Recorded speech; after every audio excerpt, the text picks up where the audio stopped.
Gandang hapon po. Ngayon po ay mangunguha tayo ng pagkain ng kambing dito sa taniman. Naggagamas po tayo. Madadamo na naman. Maraming damo. Sabihin, marami na naman pagkain ng ating alaga.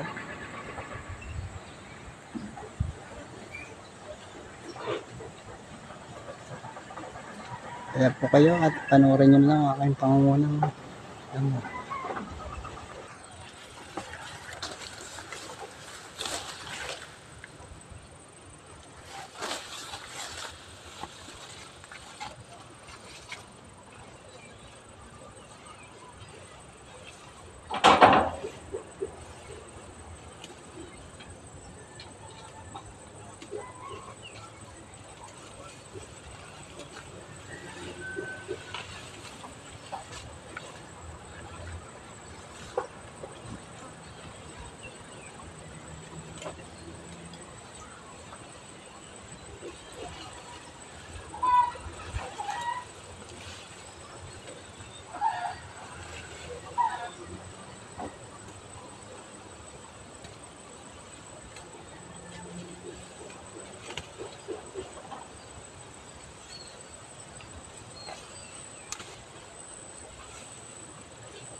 Ang paggagamas po ng damo dito sa taniman ay nagbibigay naman ng pagkain sa ating mga alaga. Dalawang gawain na pinag-iisa lang.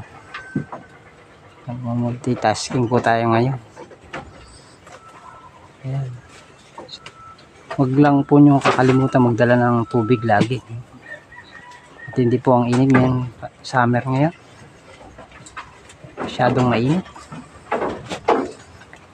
Lagi lang po tayo may baon na tubig. Hirap na may heat stroke yan. Sobrang init. Yan po sila.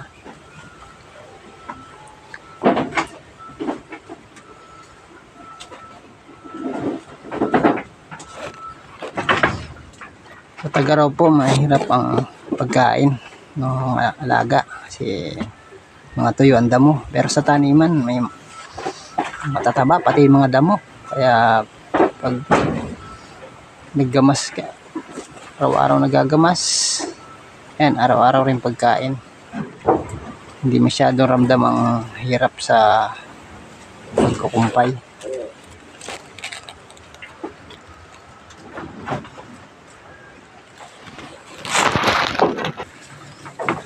Ayan na po sila, nanginginain na naman. Bilog na bilog ang mga katawan, no? Sulit yung sakripisyo sa paggagamas. Bawing-bawi naman sa mga alaga. Kitang-kita naman po yan. Bibilog sila. Yan.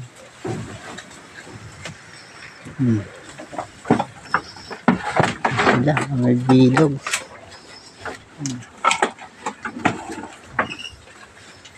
Ito sa'yo. Nagkalak.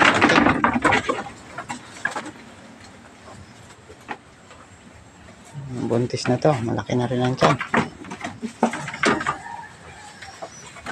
Ayan po sila. 3 po ang buntis natin ngayon. July, August. Ang due date po nila. Itong puti. Ang January ng anak. Itong kanyang bisiro ay 3 buwan na. Halos kasing laki na niya.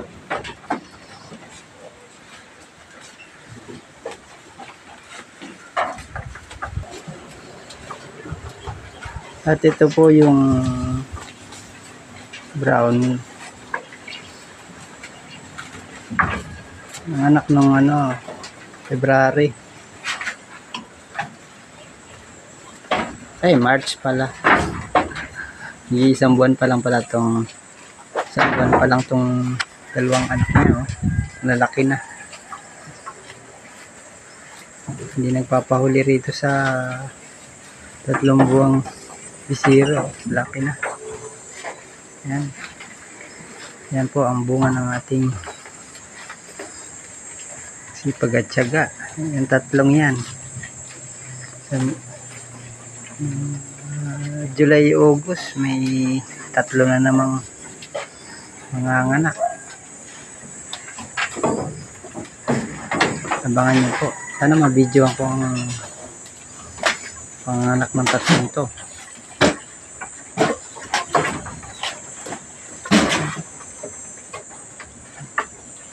Hanggang dito na lang po. Maraming salamat po sa panonood. Bye-bye.